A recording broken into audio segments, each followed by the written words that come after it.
Hi, I'm Sarah and we are at the final stages for Mel's Practical Joy. So you've got all of your blocks stitched up, they're looking fabulous. Now it is time to trim them so that they fit into their spaces in the Mel's Practical Joy quilt. So every single block has different dimensions.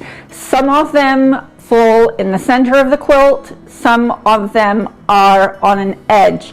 Every single dimension is going to be different. We have instructions that show you how to trim each block. We've checked them, we've double checked them, we've triple checked them. So as long as you are following the instructions, cutting to the exact correct numbers, everything is going to fit together just fine. So we have here what I'm calling the top half of the quilt, and you can see how these blocks are beginning to fit together. This space up here is for block number 1, and I'm going to show you how to trim that particular block. The difference for all of the others is just the dimensions, and I will go through a slideshow for every single block. There are 15 of them, so that you can follow along and make every cut. We've organized it so that every single block is cut in the exact same way. So hopefully that will make things easy for you. Now then, let me see. This block here, so this is block 2. This one sits in the center of the quilt. It's not touching any of the edges. So you can, that cut is basically symmetrical from the vertical and the horizontal center line. If we take block 3, this one here, this block sits on the top edge of the quilt. So there's going to be an extra 1/4 inch added to the top so that we can put a 1/2 inch binding on.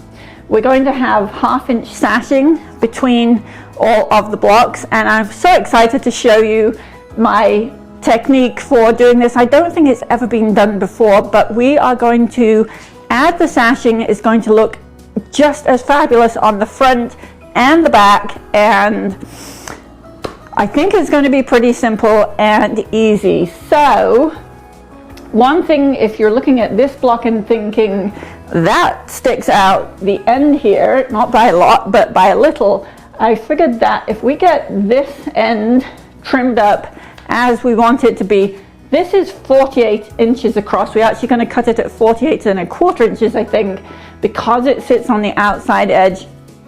That's a challenging measurement to cut.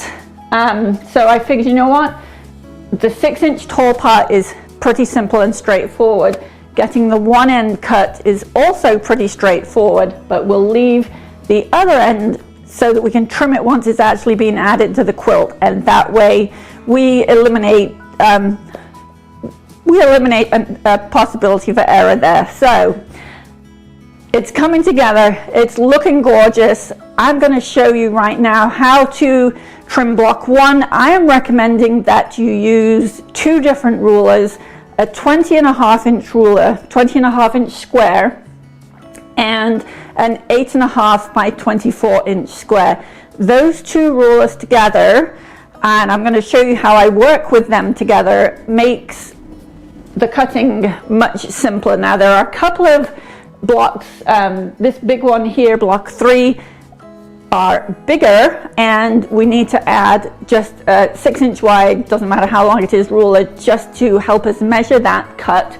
But for the most part we're going to be using a 20½ inch square ruler and the 8½ by 24 inch ruler. I think you should have those in your quilting sewing room anyway. They are so useful. You can use them for every project that you make, and I'm showing you how to use them together to do all of the cuts. So let's go have a look at block number 1. I'm actually going to make those cuts on camera for you, and then we'll move into a slideshow and we'll go through every single block, showing you cut by cut exactly how you're going to trim all of these blocks.